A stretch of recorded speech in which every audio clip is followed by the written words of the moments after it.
secular world adopted one of the single most stupid ideas a human can adopt, that human nature is basically good. Anyone with any wisdom knows what nonsense that is. Just a modicum of wisdom. That is the great dividing line, by the way, between the stupid and the non-stupid. If you believe people are basically good, you may be a member of Mensa, which is also stupid. Why would you join a group based on IQ? What does that tell you about someone? Nothing, nothing, nothing.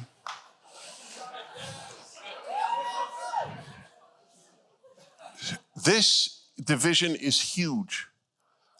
We, Jews and Christians who take the Bible seriously, and not all Jews and Christians do, we know that human nature is flawed, to say the least. Yates, forgive me, on rare occasions I quote the Hebrew, not to impress you, but because that's what I learned it in, and so then I have to translate. Yetzer lev ha'adam ra minurav. The will of man's heart is toward evil from his youth. Right? What is it, 8:12? Is it? Christians know their numbers. Somebody comes over to me and goes, Dennis, Zechariah 6:3. It's a Christian. I know it immediately. Jew comes over to Zechariah 6:3. I think it's Zechariah's running in a race, and he's 6'3" odds.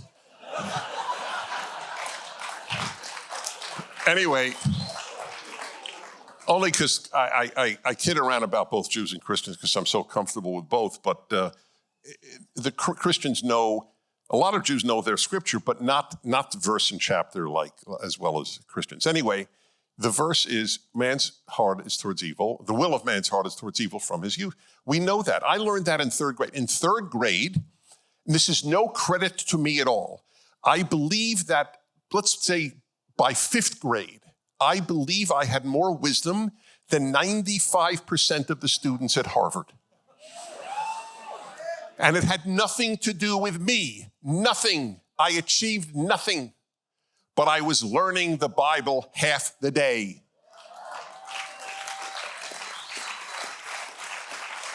I knew people were not basically good in fifth grade. And so I knew the key to good and evil. The key to good and evil is people must fight their natures. That's the key.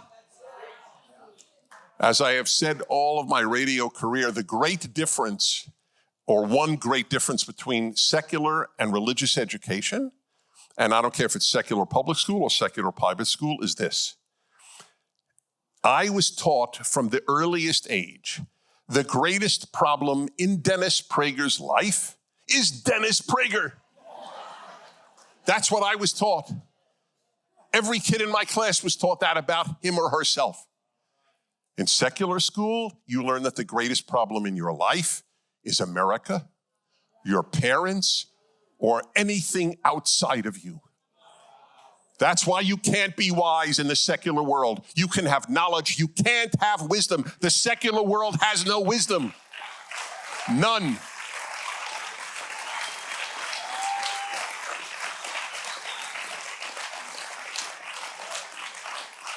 Are there any secular people with wisdom? Sure. And they got it from the Judeo-Christian roots of the Western world. Otherwise, they have none. There is no wise secular institution. The stupidest institutions in the Western world are universities. You know why? They're the most secular. So you learn you're not your problem, your parents are your problem, or now America is your problem. Racist, sexist, homophobic, bigoted, misogynist, patriarchal, heteronormative America is the problem. The greatest country ever made is your biggest problem. They're sick. That is sick. I interviewed, yes, on radio, but as well privately. This was private. So I know a bunch of recovering addicts. They're all been sober 5 or more years. They're all around or under 30. So I asked one of them, this was in Pennsylvania, and it was priceless. I asked him, his name is Keegan. I said, Keegan, when did you decide to get sober? The guy didn't even think. There was like a 1 nanosecond space between my question and his answer. The day I stopped blaming my parents for my problems. Pretty big, huh? Pretty big. I'm telling you, there's a bunch of recovering addicts in Pennsylvania I meet whenever I go there. My son lives there, and these are some of his friends. And I'm telling you, I say this, I would put my hand on a Bible for the sincerity of my statement. The average AA meeting has more wisdom than Princeton, Yale, and Stanford put together.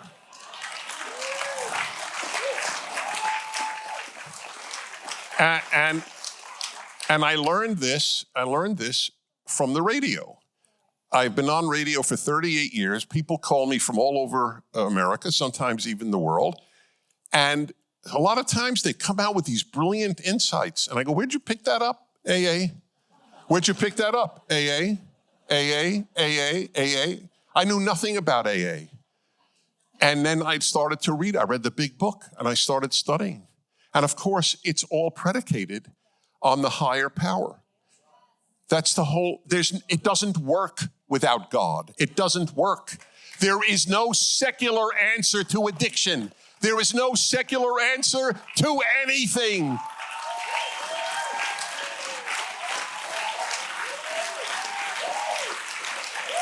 Yeah.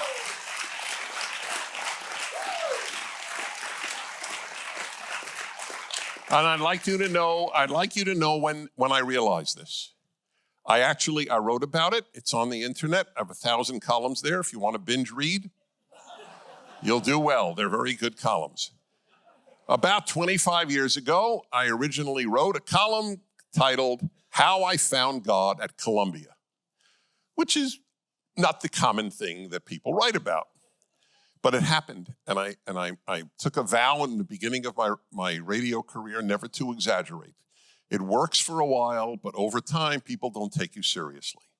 So this is exactly as it happened, and I call it the only epiphany of my life. To be clear, I never had a theophany. God has never appeared to me directly. God appears to me anytime I read the Bible, but that is separate. But I've never had a theophany. But I did have one and only one epiphany. Something that out of nowhere came to me and has guided my thinking ever since. When I was at Columbia at graduate school, I was learning a lot of nonsense. Even in the 70s. It's worse today. Today it's a cesspool. But it is. Columbia University is a cesspool. I'll back that up in a moment. But then it was just a wasteland. It has gone from wasteland down. And I didn't understand how could brilliant people, they were all brilliant. My professors were very bright, high IQs, massive amount of knowledge. They were teaching me drivel. They taught me that men and women were basically the same. This is not new. I learned this in the 70s. Men and women are basically the same. And I knew that I'm being taught stupidity. My grandmother, who never went to high school, knew how different men and women were. Maybe because she didn't go to high school. In any event, I was taught as well. My field was international relations. I studied Russian. I went to communist countries a lot. And I was taught that the US and the USSR were moral equivalents. They were both just superpowers fighting for power. And that the only difference between communism and capitalism was that one had one way of dealing with economics and the other was another way. It wasn't a matter of freedom versus tyranny. It was capitalism versus Marxism. That's what I was taught. So I was going a little nuts. And most of the students, or nearly all, believed what they were being told. They're the people who were teaching this generation all the bad stuff that they learned. So then I was going a little crazy. Why is this happening? And I give you my word of honor, in the middle of the campus, 116th Street and Broadway in Manhattan, all of a sudden, a verse in Hebrew came to me. I had not said it since first grade. In my Jewish school, I went to Jewish schools really Jewish schools, half the day in Hebrew, half the day in English, very serious studies. And I last said this in first grade. In first grade, we said every day a few things from the Bible, and then we said others in other years, but I had not said it since first grade. It came to my brain, wisdom begins with fear of God. And then I realized this was the epiphany. You know why there's no wisdom at Columbia? Because there's no God at Columbia.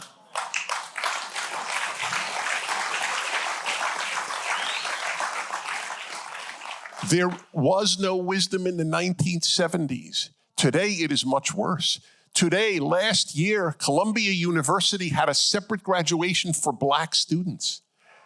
You know who supports that? The Ku Klux Klan and Columbia. There is no difference between left and Ku Klux Klan when it comes to race. They both have contempt for blacks, and they both believe in segregation. And I challenge any leftist in America, I will pay you, any columnist at the New York Times, $20,000 to debate me anywhere in the country on that issue.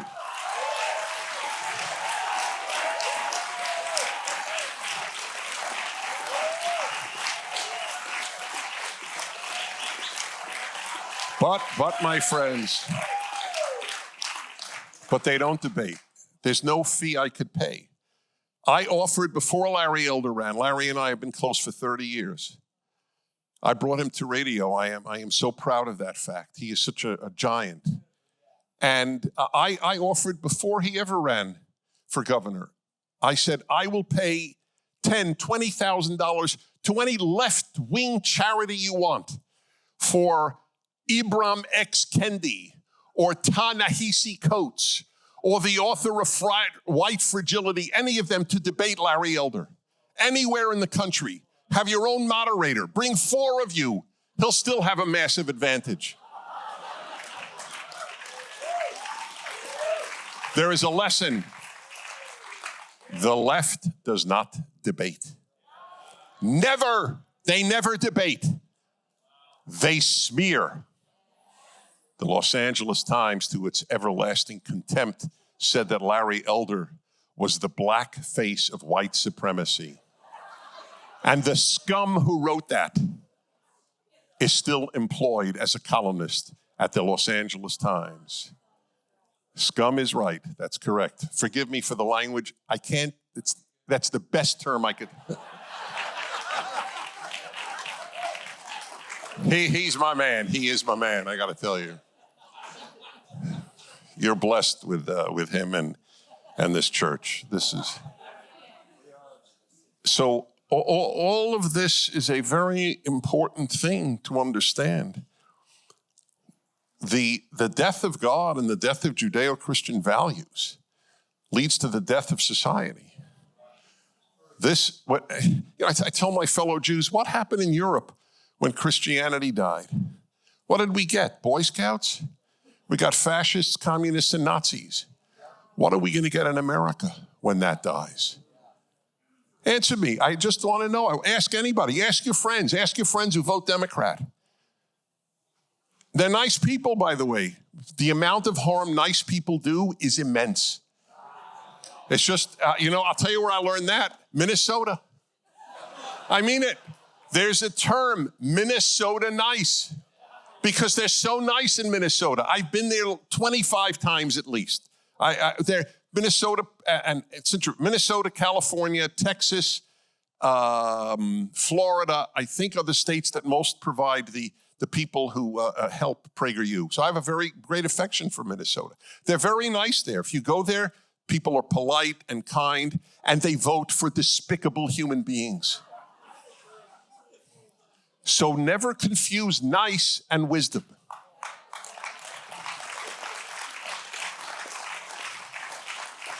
This was the issue in reverse with Donald Trump. Not nice, but damn wise.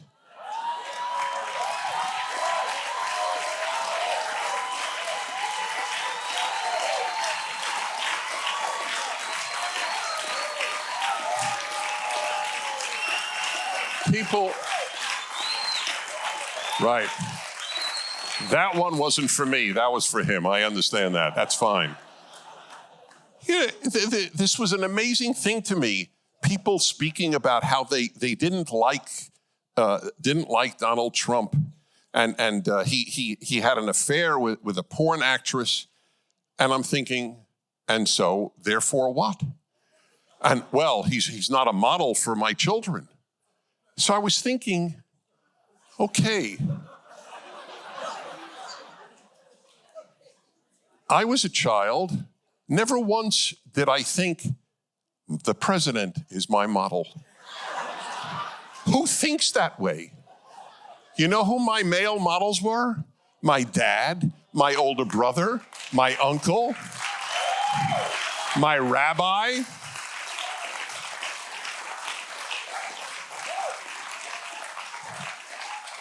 When you vote for president, you're not voting for uncle. You're not voting for rabbi, priest, or pastor. You're voting for president. Okay. And by the way, God seems to have an affinity for sinners. He seems to be a believer that they can do a lot of good. King David didn't just commit adultery. He killed the man whose wife he slept with. That's pretty bad. That's bad news. And my favorite, God takes the Israelites, the chosen people, into the promised land, right? And who makes it possible? What Canaanite? Did God choose an accountant? Did God choose a teacher, a nurse? He chose a prostitute. What kind of choice is that? I'll tell you what kind of choice. It's God telling you, please understand, sinners could do a lot of good and angels can do a lot of bad.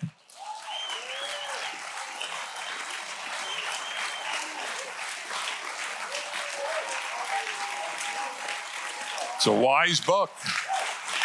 It's a very wise book. This is why I said in fifth grade I was wiser than students at all your Ivy League colleges.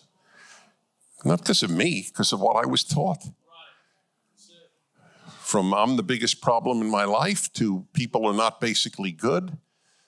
And all wisdom comes from knowing that there is something higher. Here's another thing. I make a big deal of this in my Bible commentary, which I fully admit I hope you read. And I'm not afraid of sounding like a book salesman, A, because I wrote a lot of books and I only push this. And B, nobody writes a Bible commentary to get rich. Okay?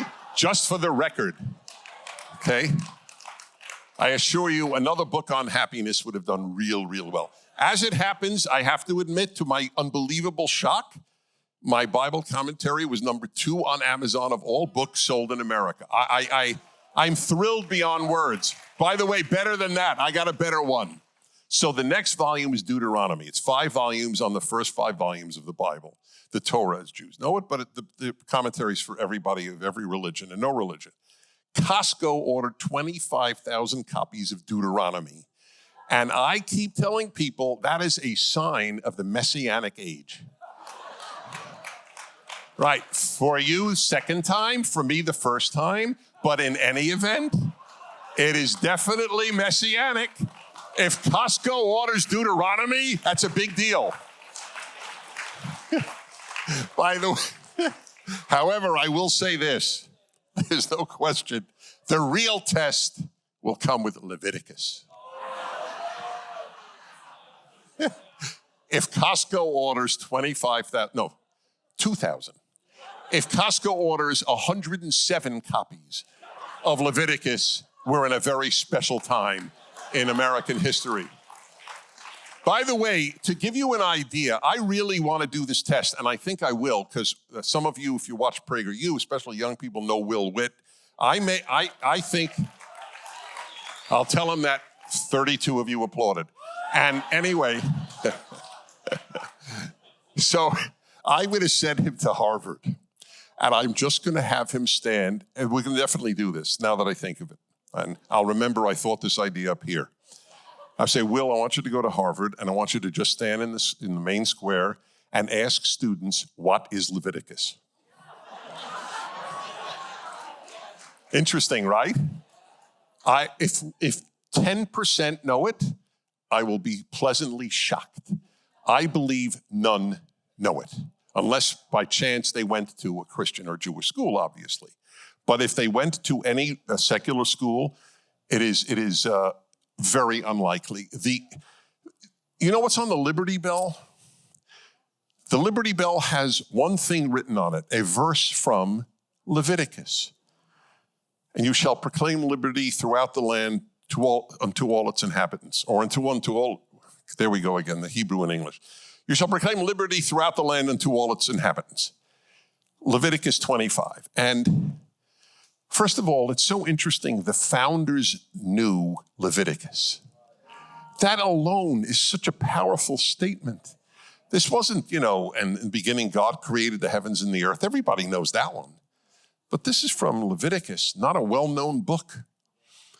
And they put that on there because they were God-centered. The founders of this country, everyone, including Benjamin Franklin, were God-centered. Do you know Franklin and Jefferson designed a Great Seal of the United States? Look it up on the internet. We have the picture of it.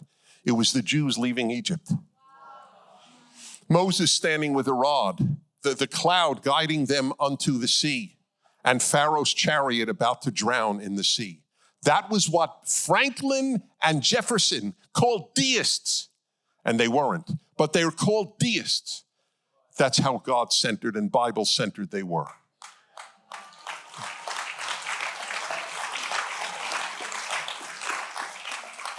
We are in a war. We're in a war. You know it and I know it. And they know it, and that's why you are the most hated group in America. Christians are the most hated, Christians faithful to the Bible. A lot of Christians are leftists with a cross. A lot of Jews are leftists with the Torah.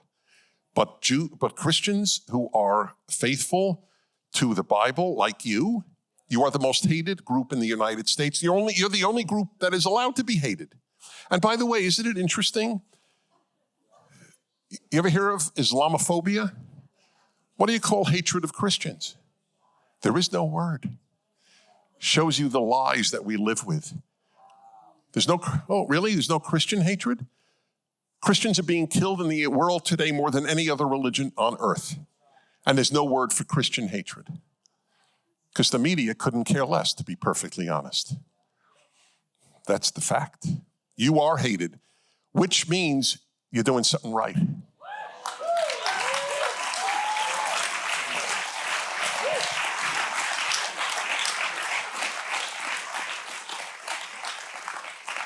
One of my nightmares is that the New York Times will write something positive about me. It is at that moment I will realize I'm doing something wrong. I'm not joking. I am not joking. That is how sick the New York Times is morally. That is how sick it is.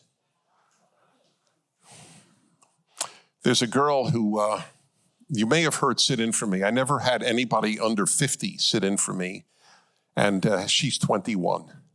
That is how highly I think of her. She came through PragerU and me. She came to conservative principles. She does happen to go to Harvard, but it's a coincidence. I mean it sincerely. I mean, it's just, that's not why I chose her. I chose her because she's extraordinary. And she sat in for me. And now we found out that the Harvard Crimson, the Harvard newspaper, is thinking of doing a piece on her for sitting in for Dennis Prager, the well-known fascist, on her program. How could a Harvard student do that? So we just spoke today. My wife and I spoke to her on the way down here from LA. And to her great credit, she said, "I am so proud that the Crimson hates me." And that was all I needed to hear. So I don't know if they'll write it up or not, but that she sits in for me is so sinful at Harvard. And they don't understand. They think, oh, she bought or she drank the Kool-Aid. Wait a minute. She has studied leftism her whole life, and she drank the Kool-Aid? You didn't?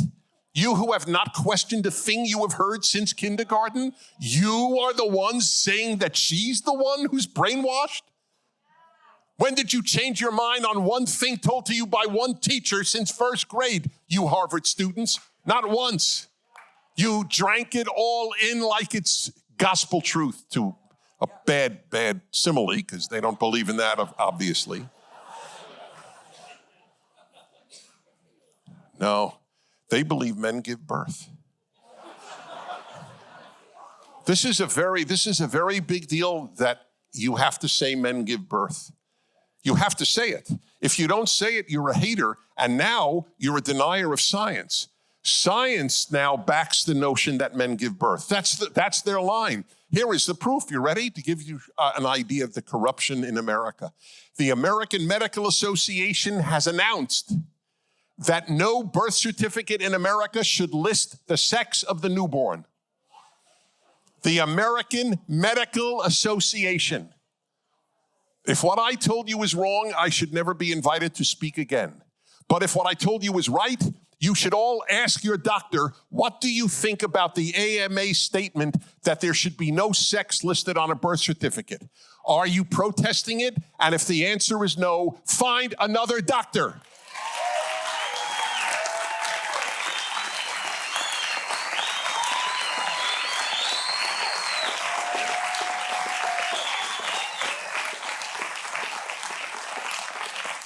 The corruption in the sciences is as profound as in the so-called social sciences. Doctors have smeared themselves in the past year and a half.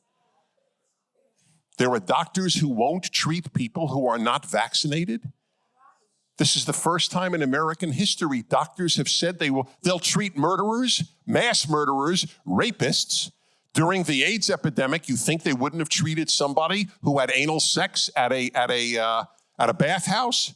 Of course not. And by the way, they should. They were morally bound to treat them as they are a murderer or anyone else. That is the doctor's duty. And there are doctors who are now announcing publicly with their names, do not treat the non-vaccinated for anything. These are lowlifes. These are perverters of medicine.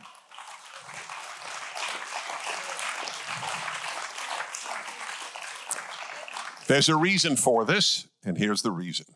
I've said this, at least 25 years. Everything the left touches, it destroys. You must understand that, and then you understand everything. It began, I remember the first time I said it, with the Boy Scouts, and I remember saying, they're destroying the Boy Scouts. And I'm just curious, once they destroy the Boy Scouts, will there be a left-wing Boy Scouts? And then I realized, of course not. The left builds nothing. It only destroys. Isn't that fascinating? They only destroy. Now, liberals build, conservatives build. There is nothing in common between liberals and leftists, but liberals still vote left. That is the tragedy of American life. Liberals do not defend liberalism. They defend leftism because they have been brainwashed into thinking you and I are their enemy. Conservatives, the left is the enemy of liberalism. Conservatives are the preservers of liberalism. And I will give you example after example, okay? Because this is critical that you know this, the difference between liberal and left. When I say left, I mean left, not liberal. Liberals are wimps, sweet, kind wimps. They're in my family. I love them. I do. They're wonderful people, but politically, they're wimps. And I'm not kidding when I say I love them. These are wonderful people, and they're not leftists, but they vote left. And so they're ruining the country just as much as a leftist is, even though they don't mean to. So this is an area you must understand. So I'll give you a couple of examples, difference between liberal and left. One I already gave you. It was about black graduations. But I'll give you another one related to blacks, black dormitories. Do you know that how many universities have all black dormitories? A white can't be part of it, only blacks. Again, only the left and the Ku Klux Klan support such racial segregation. So why do liberals vote left? Do liberals believe in segregation? No, liberals believe in integration. But they still vote that way. But that's a liberal left difference. Another example of a liberal left difference, free speech. Liberals believe in free speech. The left has never believed in free speech. From Lenin to today, not John Lennon, Vladimir Ilyich Lenin. From Lenin until today, the left has never supported free speech. Everywhere the left is in control, it suppresses free speech. From the university to the country. Please know that. They do not believe in freedom. They loathe freedom. That's the problem. This is the first time in American history free speech is under threat. That is the one freedom no one ever debated. When I was a kid, the Nazis marched in Skokie, Illinois. They picked this suburb of Chicago because a lot of Holocaust survivors lived there. So these are purely sadistic people. March where people had their whole families gassed. Every Jewish organization, every liberal organization defended the Nazis' right to march in Skokie. They were right. That's the way it works in America. Scum is allowed to speak what they want. Now, decent people can't speak what they want. All because of the left. Liberals believe in free speech. Conservatives believe in free speech. No leftist does, because the day they believe in free speech, they leave the left. You are no longer a leftist in good standing if you believe in free speech. You know how many Americans are afraid to say what they think? Because they'll lose their job, and lose their friends, lose their kids, lose their income. This has never happened in America. Anyway, I just wanted to make that liberal left distinction. I'll give you one more example. Israel. Liberals were always pro-Israel. They still are. The left has always been anti-Israel. Just another example. Liberals and conservatives support Israel. The left hates Israel. These differences are critical. I mentioned about might lose your kid. I want to dwell on that for a moment. How many of you, raise your hand, I very rarely, I don't like when speakers do this, but it's only a personal quirk, but I'm doing it because I have to do it to make my point. So raise your hand, and don't be self-conscious, because it doesn't mean it's in your family. Just raise your hand if you know any family where an adult child does not speak to his or her parents. Raise your hands, please. Everybody look around at how many hands are up. Okay, so is it fair to say between a third and a half? And this is among very conservative religious people, most of you being that. And a third to a half of you know a family where it, and by the way, you probably don't know every family where it does take place, because they're ashamed to tell you. People don't like telling people that my son doesn't speak to me. They tell me on the radio. That's how I know how common it is. You know how many of those kids are not speaking to their parents because the parent or parents voted for Trump? Those kids, can I use the S word again? Those kids are scum. I'm sorry if you know such a kid. I loathe those kids of 25, 35, 45. I loathe them. And guess what? Guess what the key thing is? The key thing is they don't believe what you and I believe, that God commands every one of us to honor your father and mother.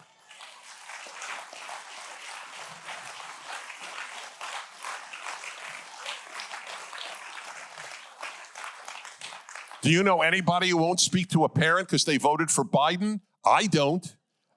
I ask callers to call me. Do you know? It's crickets. Nobody knows anybody. If I met a kid who didn't speak to a parent because they voted for Joe Biden, whom I believe is ruining this country by the day, nevertheless, if I met a kid who didn't speak to their parents because they voted for Biden, I would say you're a sinner. You should repent to God and to your parents and call them up and tell them, you are mom and dad and I am sorry.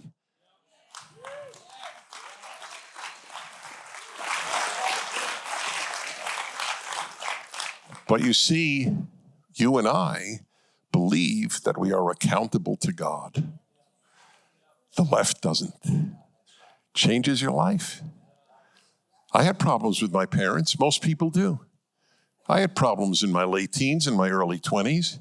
But you know what? I really did believe God commanded me, Dennis, to honor your father and mother. And I know it from the Hebrew because the Hebrew has, unlike English, it has a plural for you and a singular for you. Every one of the 10 commandments is in the singular. It's a huge, well, for that alone, you should get my commentary on Exodus. Just wanted to. When I saw your pastor go, wow, I go, all right. He's ordering it now on Amazon. Order two, yeah. It's called the Rational Bible, and it's because I use reason to explain everything. Take that wisdom of honor your father and mother. See, my project in life is to spread the 10 commandments. That's my project in life. You know why? That's all you need for a good world. If people observed the 10 commandments, there would be no armies. We wouldn't need police. The world would be so beautiful. You can't get better than the 10 commandments. And so take the wisdom of honor your father and your mother. Let me give you a few of the insights to how ingenious this is, why I believe it's from God. So, for example, note, the Bible tells us to love the stranger, to love our neighbor, to love God. New Testament, to love your enemy. But it never tells us to love our parents. The Bible is wise. It understands not everybody can love their parents. That's okay. What's not okay is if you don't honor your parents. That's wisdom.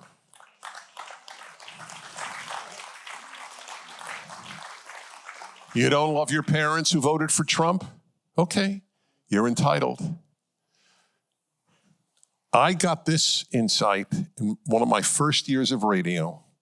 Guy called my show, and I've always allowed calls on anything, which is, I've learned an immense amount from callers. Guy calls my show. This was in the 1980s.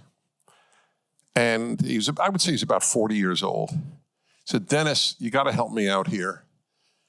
I am a really lousy son.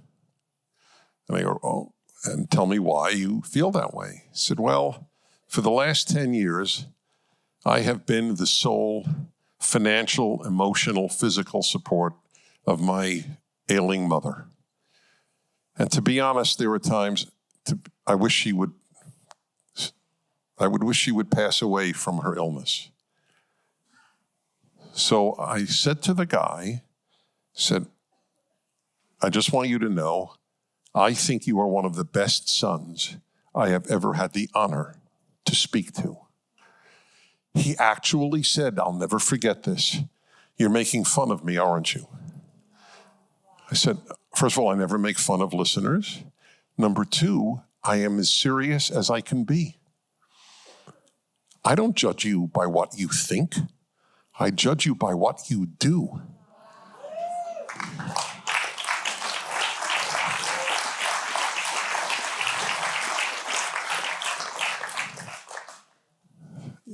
You're incredible. The very fact that you would like her to pass on proves how good you are, because you don't act on that. You're taking care of her. And it changed his life, I know that. But I got this from the Bible. I don't take credit for this stuff. I have a cheat sheet. I do. I really do. Honor your father and mother. You're honoring your mother. You wish she'd pass away? There's no law against not wishing your parent passed away. Okay? I can't find it, and I know the Old Testament almost by heart.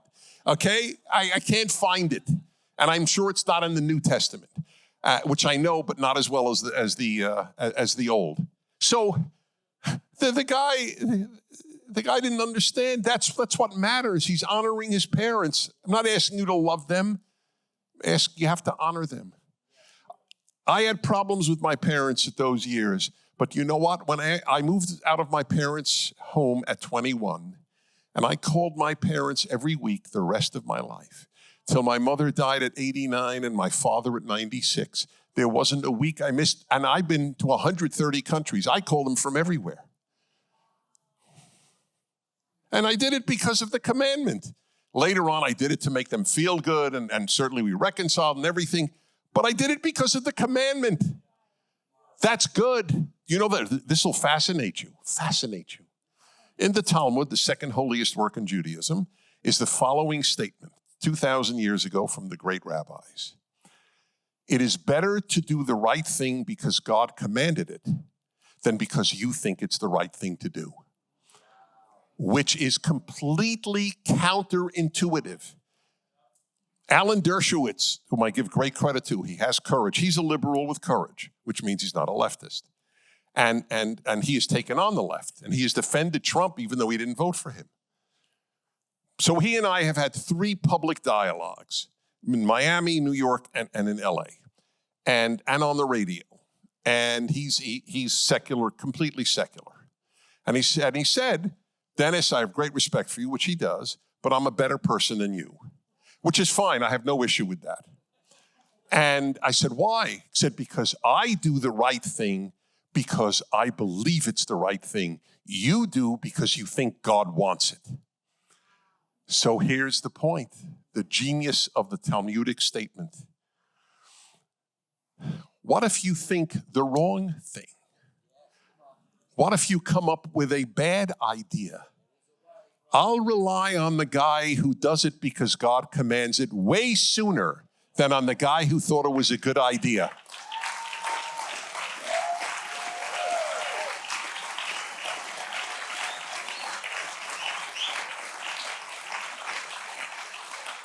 I called my parents every week because God told me to. If I'd have left it to my own devices, I don't know how often I'd have called them. But I believe, unlike my friend Alan Dershowitz, I'm accountable to God for my behavior. That's a big deal.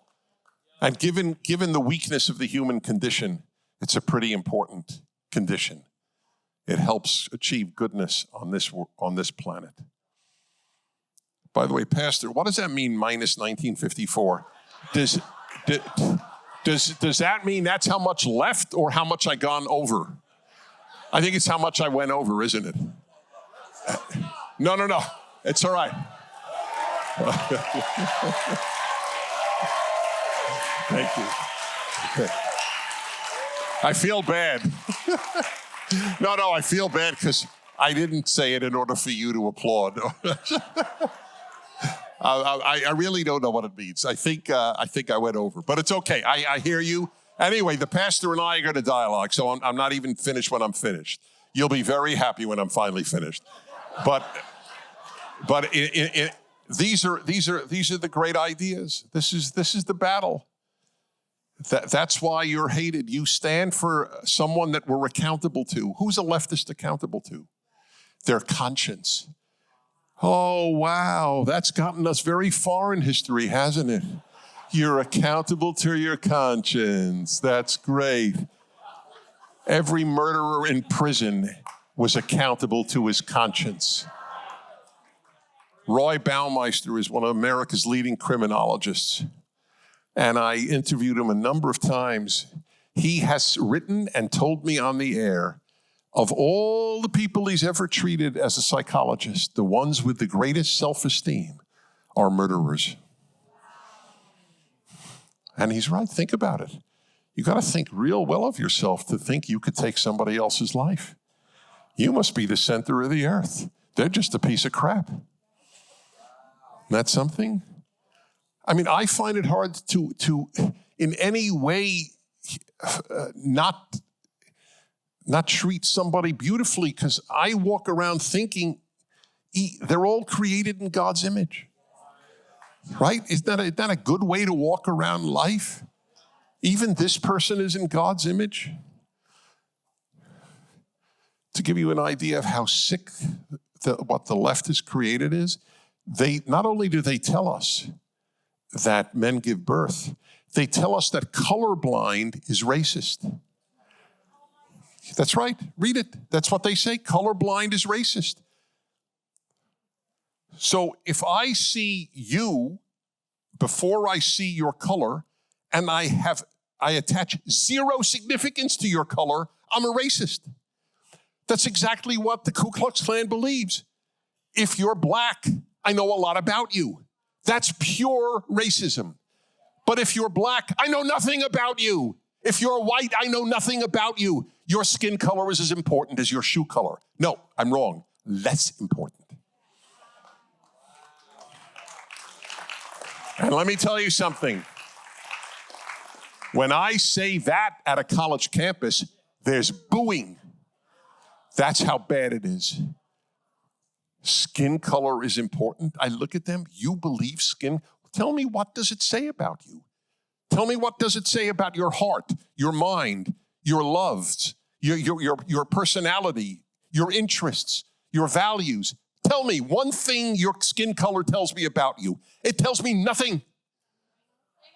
And you believe it's important? I don't believe there's one person in this room who thinks skin color is important. That's the irony. And you know why? Because if you take the Bible seriously, you know it has no significance. What color was Adam, the first human created in God's image? What color? Hello? Anybody know? Better. Anybody care?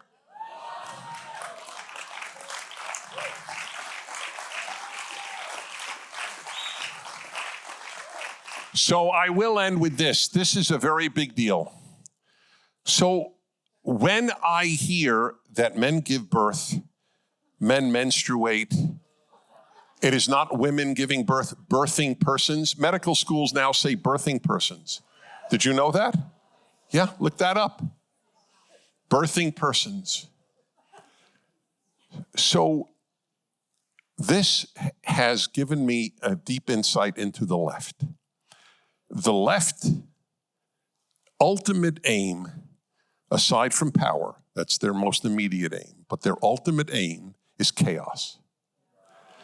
So I got this too from the Bible. So listen to this. You'll love this. So in the first chapters of Genesis, the word create is used 3 times. Bara is the Hebrew word. First verse, in the beginning God created the heavens and the earth. And then twice about speaking about creating the human being. Just the world and the human are created. What does God do for 6 days? What God does for 6 days is make order. That's what he does. You mentioned it, right, Pastor? Separating light from dark. Separation is the Hebrew word for holy, by the way. Kadosh means separate. God makes distinctions. So my belief is the first sentence is the most important sentence in the Bible. In the beginning, God created the heavens and the earth, because if you don't believe that, don't bother reading anything else. But guess what I think is the second most important verse? Verse 2. And everything was chaos. Null and void, it's called, but it means chaos. Chaos is the natural state. It is the pre-divine state. The left rejects the divine and wishes to bring humanity back to chaos. Because when you get rid of God, you end up with chaos. That is what explains men give birth. That is what explains that sex / gender is non-binary as they use it. Of course it's binary. And God created the human being, Zachar u'nekeva bara'otam. Male and female, he created them. Doesn't say that about animals. That's true, there are male and female animals, but where it matters is in the human race. Male and female is a divine distinction. Men give birth is the opposite of divine distinction. That's what this battle is ultimately about. God's order and left-wing chaos. Thank you very much.